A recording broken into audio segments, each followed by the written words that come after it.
नमस्कार मित्रों, स्वागत है आपका हमारे YouTube चैनल एडुमेनिया पर। और आज हम क्लास 10th का ज्योग्राफी पोर्शन का चैप्टर नंबर 6 स्टार्ट करेंगे, जिसका नाम है मैन्युफैक्चरिंग इंडस्ट्री। रिसेंट में मैन्युफैक्चरिंग इंडस्ट्री से रिलेटेड बहुत क्वेश्चन आए हैं CBSE HBSE एग्जाम में, उनको भी हम देखेंगे। ठीक है, तो हम स्टार्ट करते हैं chapter number 6 manufacturing industry.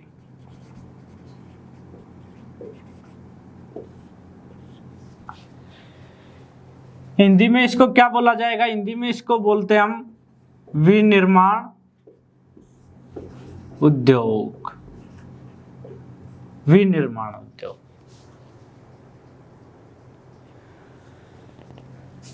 Class हमारी है 10। ठीक है, अब इससे क्वेश्चन कौन कौन से आते हैं जो हम करेंगे।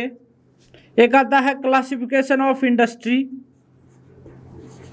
Classification of industry. एक आता है location of industry, location of industry. एक क्वेश्चन आता है इंपॉर्टेंस ऑफ मैन्युफैक्चरिंग।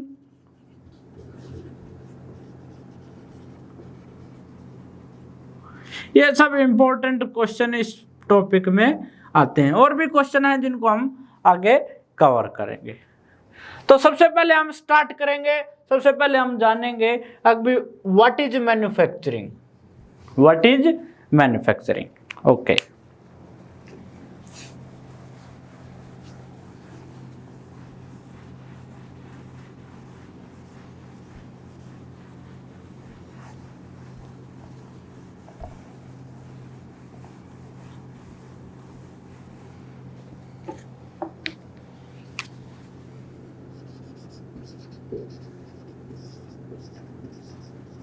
मैन्युफैक्चरिंग क्या है, विनिर्माण क्या होता है?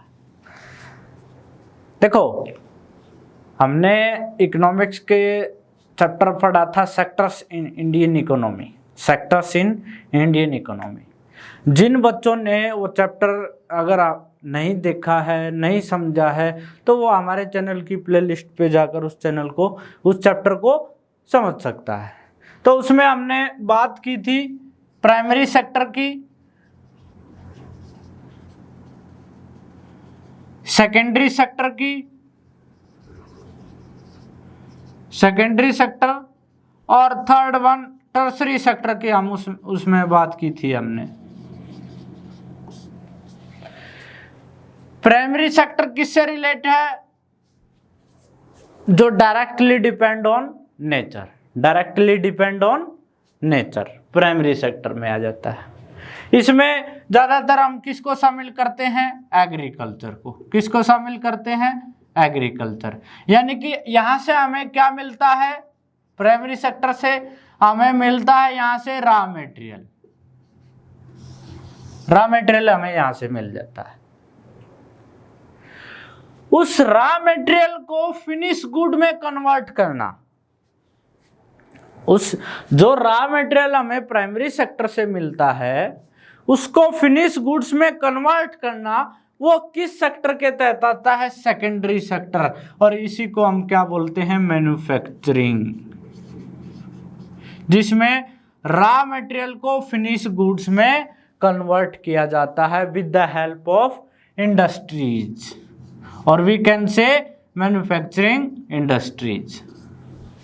ठीक है, अब इसका अगर एग्जाम्पल की मैं बात करूं, जैसे आपने खेत में शुगर केन ग्रो किया,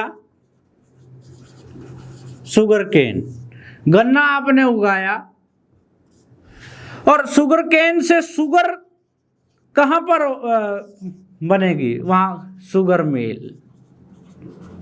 वो किस कैटेगरी में आ जाता है? ये आ जाता है मैन्युफैक्चरिंग में। किस कैटेगरी में आ जाएगा ये? मैन्युफैक्चरिंग। यानी कि आपने क्या किया है? आपने रॉ मटेरियल को फिनिश गुड्स में कन्वर्ट किया है और अब इसको आप शुगर को आप डायरेक्टली कंज्यूम करोगे। आप रॉ मटेरियल को डायरेक्टली कंज्यूम नहीं कर सकते। आप बोल सकते हो अगर शुगर केन को तो हम डायरेक्टली भी कंज्यूम कर सकते हैं, लेकिन वो सिर्फ क्या है भाई, जिसके दांत अच्छे हैं या जो मतलब एक तरीके से अगर जैसे शुगर को हम तरह तरह के यूज उसके करते हैं तो वो सब नहीं कर पाएंगे। ठीक है, तो रॉ मटेरियल को कन्वर्ट किया जाता है फिनिश गुड्स में, उसी को हम क्या बोलते हैं, मैन्युफैक्चरिंग। अब इसका अगर प्रॉपर डेफिनेशन की बात हम करें, विद द हेल्प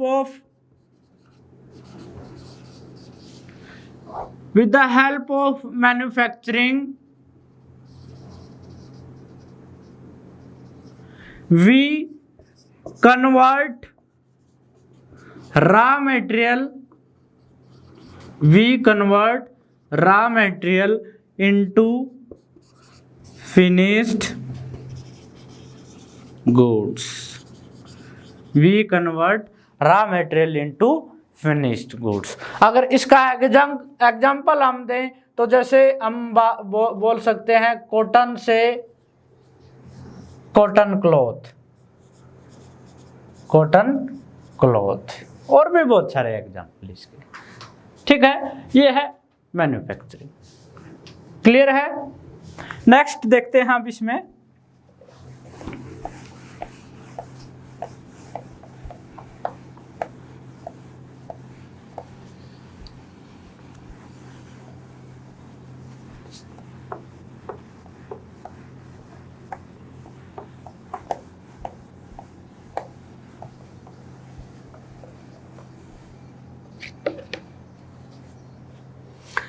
अब एक चीज आप देखो, इंडिया की 60% 70% पॉपुलेशन एग्रीकल्चर सेक्टर से पे डिपेंड है। किस पे? एग्रीकल्चर सेक्टर पे। इसलिए एग्रीकल्चर सेक्टर को हम क्या बोलते हैं? बैकबोन। एग्रीकल्चर सेक्टर को हम क्या बोलते हैं? Backbone of Indian economy. Backbone of Indian economy हम एग्रीकल्चर सेक्टर को बोलते हैं। मोस्टली पॉपुलेशन उस पर डिपेंड है। और दूसरा रीजन क्या है? अब भी ये जो बाकी सेक्टर हैं, जैसे उसके बाद ये प्राइमरी सेक्टर में आता है, उसके बाद सेकेंडरी सेक्टर आता है, उसके बाद सेकेंडरी सेक्टर आता है, उसको रॉ मटेरियल कहाँ से मिलता है? एग्रीकल्चर। और we can say primary sector से उसको रॉ मटेरियल मिलता है। ठीक है, क्या मिलता है? Raw material.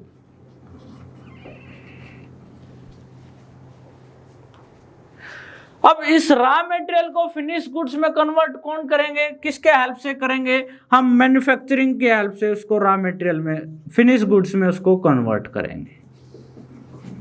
दूसरा, अब बात आती है हमारा नेक्स्ट टॉपिक जो है, that is importance of manufacturing sector और importance of manufacturing industry.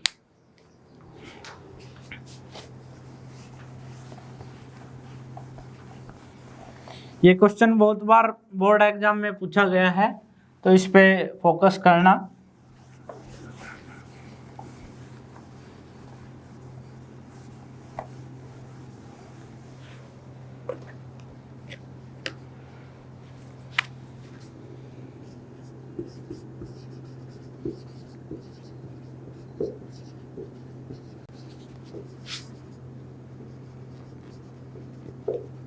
Importance of manufacturing industries। तो इसमें आप देखो, फर्स्ट पॉइंट जो हमने अब डिस्कशन किया था, फर्स्ट पॉइंट क्या था? रॉ मटेरियल को कन्वर्ट करता है, convert raw material into finish goods. ये तो इसका बेसिक फंक्शन हो जाएगा। ठीक है, आप रॉ मटेरियल को डायरेक्टली कंज्यूम नहीं कर सकते, आप किसको कंज्यूम करते हो, फिनिश गुड्स को कंज्यूम करते हो। ठीक है, नेक्स्ट, अब जैसे मैंने ये पॉइंट डिस्कस किया था, अभी एग्रीकल्चर सेक्टर है जो बैकबोन है इंडियन इकोनॉमी का, उस एग्रीकल्चर सेक्टर के लिए भी बहुत इंपॉर्टेंट है मैन्युफैक्चरिंग सेक्टर। ये आपस में कोरिलेट है। कैसे कोरिलेट है, एक तो जैसे प्राइमरी सेक्टर से तो रॉ मटेरियल मिल जाता है मैन्युफैक्चरिंग को, और मैन्युफैक्चरिंग सेक्टर से प्राइमरी सेक्टर को क्या मिलता है, फर्टिलाइजर्स, मशीन टूल्स। ठीक है, अब सब मशीनों से खेती करते हैं, वो टूल्स हमें कहां से मिलते हैं, मैन्युफैक्चरिंग सेक्टर से, मैन्युफैक्चरिंग इंडस्ट्रीज। ठीक है, अब इसमें क्या आ जाता है, ट्रैक्टर, कंबाइन, अच्छा पीवीसी पाइप एक्सेट्रा, बहुत सारे। तो ये जो इसके लिए हेल्पफुल टूल्स हैं वो हमें कहां से मिलते हैं, मैन्युफैक्चरिंग सेक्टर से। नेक्स्ट पॉइंट अगर हम देखें, इट इंक्रीज आवर एक्सपोर्ट। इसकी वजह से हम निर्यात ज्यादा करेंगे। क्या करेंगे, एक्सपोर्ट करेंगे, निर्यात ज्यादा करेंगे। और निर्यात ज्यादा करेंगे तो हमारी इंडस्ट्री और डेवलप्ड होंगी, वो और प्लांट लगेंगे और लोगों को रोजगार मिलेगा। ठीक है, अब जब एक्सपोर्ट इंक्रीज हुआ है तो इससे क्या होगा, it increase our means our country, our means our country, it increase our foreign exchange reserve. जो हर कंट्री को फॉरेन एक्सचेंज रिजर्व रखना पड़ता है, अगर हम ज्यादा निर्यात करेंगे तो हमारा जो फॉरेन एक्सचेंज रिजर्व बढ़ेगा। ठीक है, हमारा फॉरेन एक्सचेंज रिजर्व बढ़ेगा अगर हम निर्यात ज्यादा करेंगे। ठीक है, अब फॉरेन एक्सचेंज रिजर्व को हम किस उसमें रखते हैं, डॉलर की फॉर्म में रखते हैं। क्यों रखते हैं, क्योंकि डॉलर एक यूनिवर्सल एक्सेप्टेबल करेंसी है। हम विदेशों से व्यापार करते हैं, आयात निर्यात एक्सपोर्ट इंपोर्ट सब करते हैं, तो उसके लिए हमें फॉरेन एक्सचेंज रिजर्व चाहिए। अगर हम एक्सपोर्ट ज्यादा करेंगे तो हमारा फॉरेन एक्सचेंज रिजर्व बढ़ेगा। ठीक है, नेक्स्ट, अब फॉरेन एक्सचेंज रिजर्व बढ़ेगा, एक्सपोर्ट बढ़ेगा, तो इससे हमारी करेंसी की वैल्यू जो है, करेंसी वैल्यू एप्रिसिएट, वो बढ़ेगी, एप्रिसिएट होगी।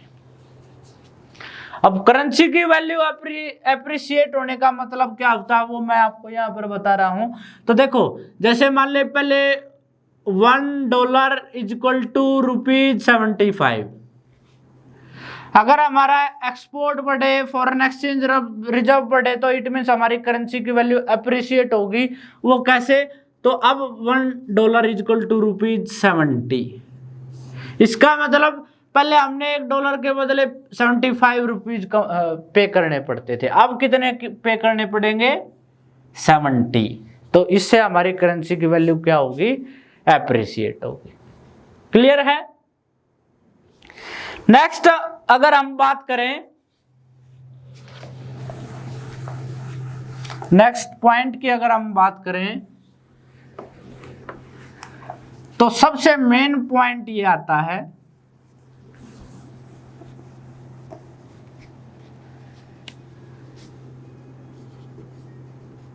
इट इंक्रीज एम्प्लॉयमेंट, लोगों को रोजगार मिलता है इंडस्ट्रीज में, यानी कि मैन्युफैक्चरिंग इंडस्ट्री अगर ज्यादा ग्रो करेंगी तो एम्प्लॉयमेंट इंक्रीज होगा, रोजगार बढ़ेगा, and help in reduce poverty. अगर लोगों को रोजगार मिलेगा तो वो गरीबी रेखा से बाहर आएंगे। ठीक है, it increase employment and help in reduce poverty. ये सबसे मेन पॉइंट मैंने इसलिए बोला है। अब ये कैसे होगा ये देखते हैं हम।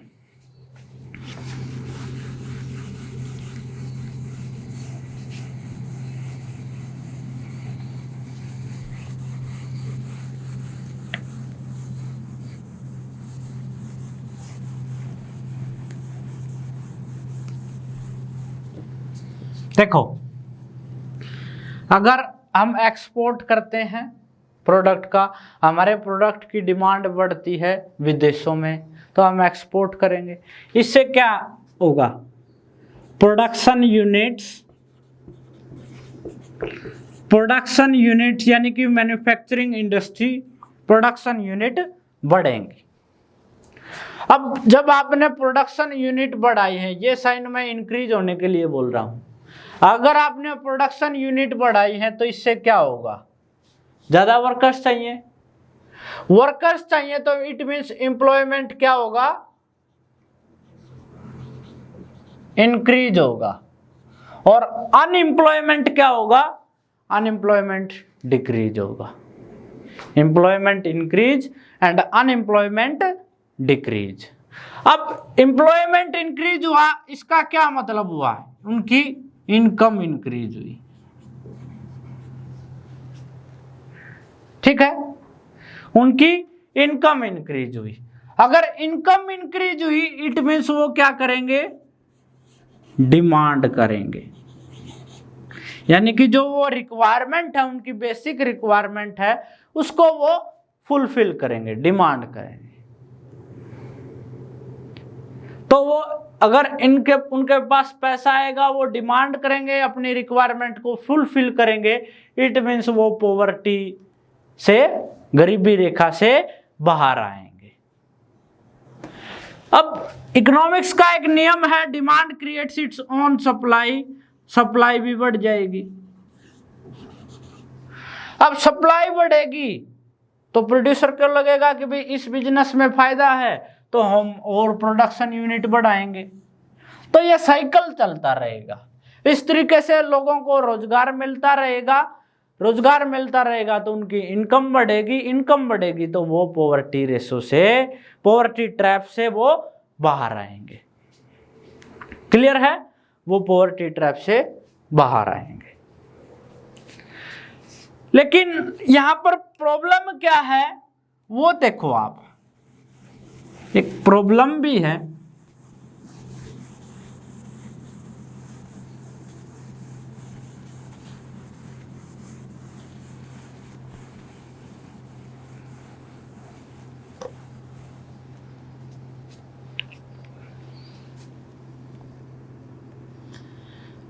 नेक्स्ट टॉपिक जो स्टार्ट होता है हमारा, उसमें हम डिस्कस करेंगे कंट्रीब्यूशन ऑफ मैन्युफैक्चरिंग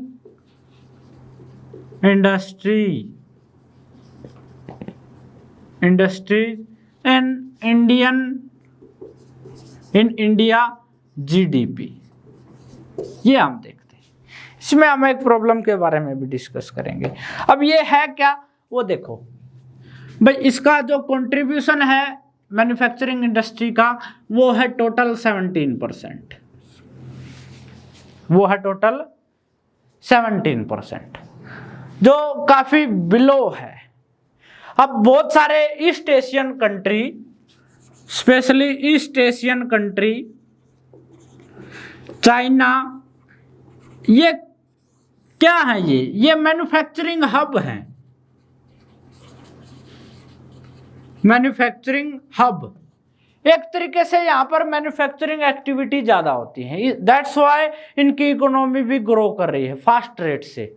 क्यों? लोगों को एम्प्लॉयमेंट मिला तो वो पॉवर्टी से बाहर आएंगे, ठीक है, इनकम बढ़ेगी उनकी, ओवरऑल ग्रोथ भी बढ़ेगी।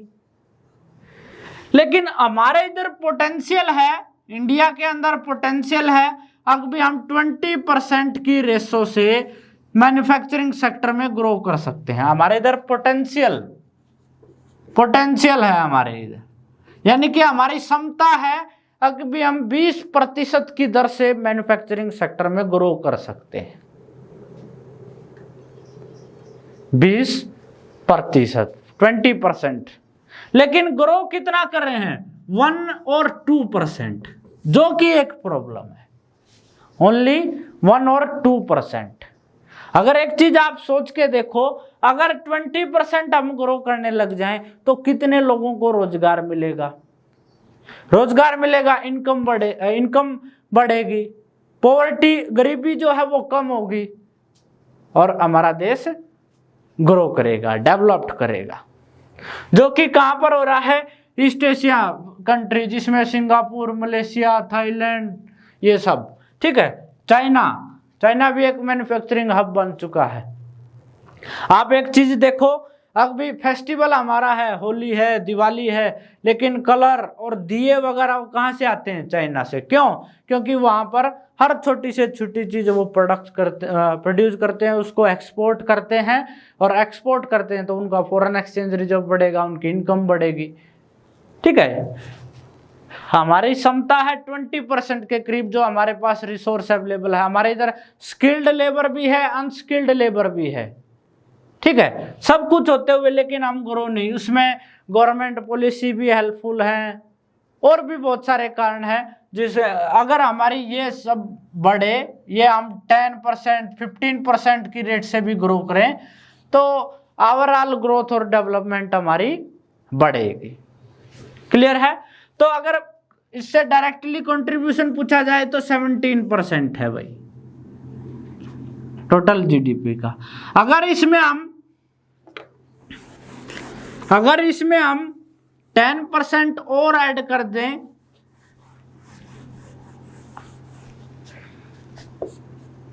इसमें 10% और ऐड कर दें तो इसमें माइनिंग, क्वेरिंग, ये सब ऐड हो जाते हैं, ठीक है। तो कई बार 27% भी बोलते हैं, लेकिन ओनली मैन्युफैक्चरिंग इंडस्ट्री का जो ग्रोथ जीडीपी में कंट्रीब्यूशन है वो कितना है? 17%। और जितने भी डेवलप्ड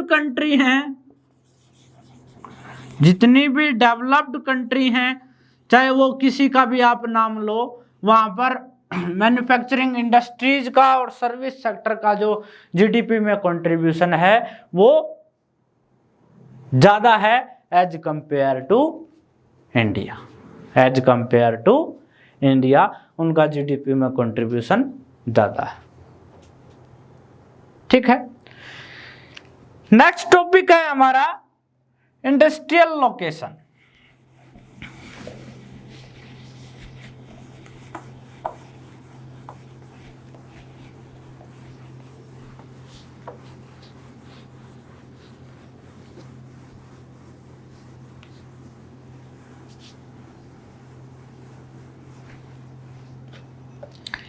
नेक्स्ट और इंपॉर्टेंट टॉपिक है भाई इंडस्ट्रियल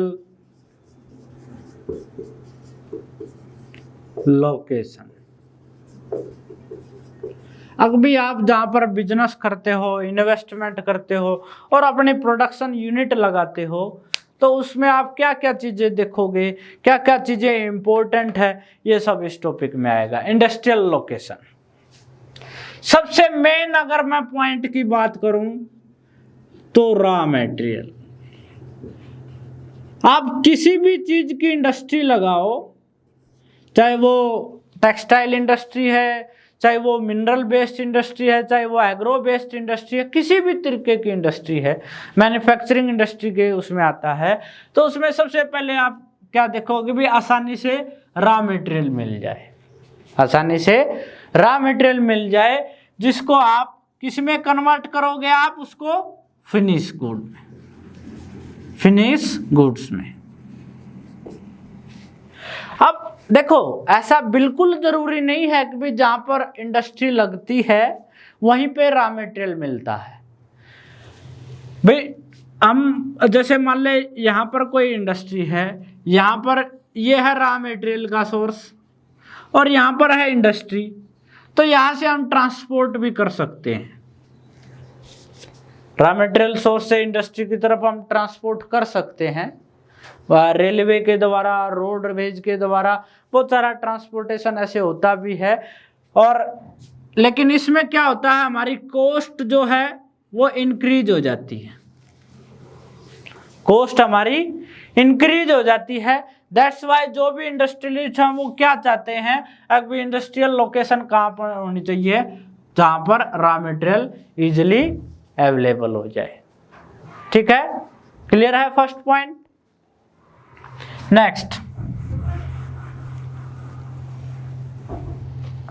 नेक्स्ट इसमें कंडीशन आती है वो है chief labour. Chief labour, chief labour. अब ये क्या है कि भाई लेबर जो है वो सस्ती मिल जाए। क्यों भाई, सब कुछ वो लो कॉस्ट में, जो प्रोडक्शन है वो क्या करना चाहते हैं, लो कॉस्ट में वो करना चाहते हैं, लो कॉस्ट होनी चाहिए। क्यों? क्योंकि जो प्रोड्यूसर है वो इन्वेस्टमेंट करता है, वो क्या करता है, पैसा लगाता है, इंडस्ट्री ओपन करता है, और पैसा किसके लिए लगाता है, प्रॉफिट के लिए। किसके लिए? अगर ज्यादा से ज्यादा प्रॉफिट हो। और प्रॉफिट कैसे होगा, जब उसको रॉ मटेरियल इजीली मिल जाए, सस्ता मिल जाए, लेबर जो है वो सस्ती मिल जाए।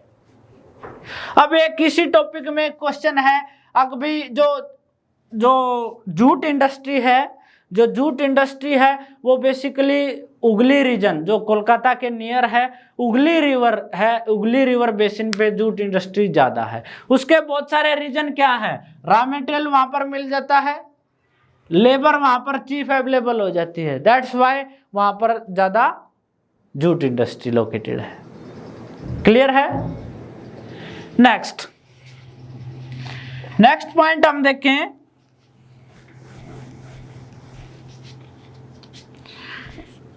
Government policy. और कैसी होनी चाहिए government policy? Favourable.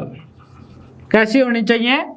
Favourable government policy होनी चाहिए, जिसमें बहुत सारी टैक्स, जो टैक्स में छूट होनी चाहिए, इलेक्ट्रिसिटी, वाटर अवेलेबिलिटी, ये प्रोवाइड होना है। अब देखो चाइना में बहुत सारी SEZ हैं, यहां पर मैं ये टर्म लिख रहा हूं SEZ।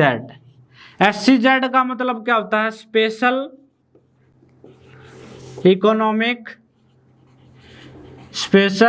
Economic zone. बहुत सारी SEZ है। इसमें क्या होता है, अब भी वहां पर साउथ चाइना में चाइना गवर्नमेंट ने अनाउंस किया कि भी अगर यहाँ पर कोई प्रोड्यूसर आता है, इन्वेस्ट करता है, प्रोडक्शन करता है, तो उसको सस्ती बिजली, सस्ता पानी, इलेक्ट्रिसिटी, वाटर, लेबर और वीकेंड से जो टैक्स में भी काफ़ी छूट मिलेगी।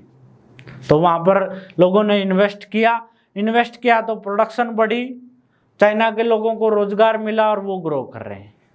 ठीक है, इंडिया में भी बहुत सारी जगह जो स्पेशल इकोनॉमिक जोन में आती है, लेकिन अभी हमने बहुत सारी SEZ जो या स्पेशल इकोनॉमिक जोन को बढ़ाने की जरूरत है। तो गवर्नमेंट पॉलिसी कैसी होनी चाहिए? फेवरेबल। और फेवरेबल में सबसे ज्यादा काउंट किया जाता है टैक्स रिफॉर्म को।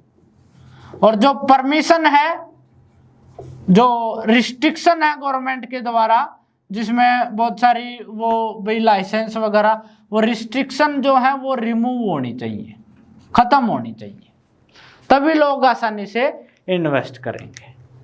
क्लियर है? तो गवर्नमेंट पॉलिसी क्या होनी चाहिए? फेवरेबल।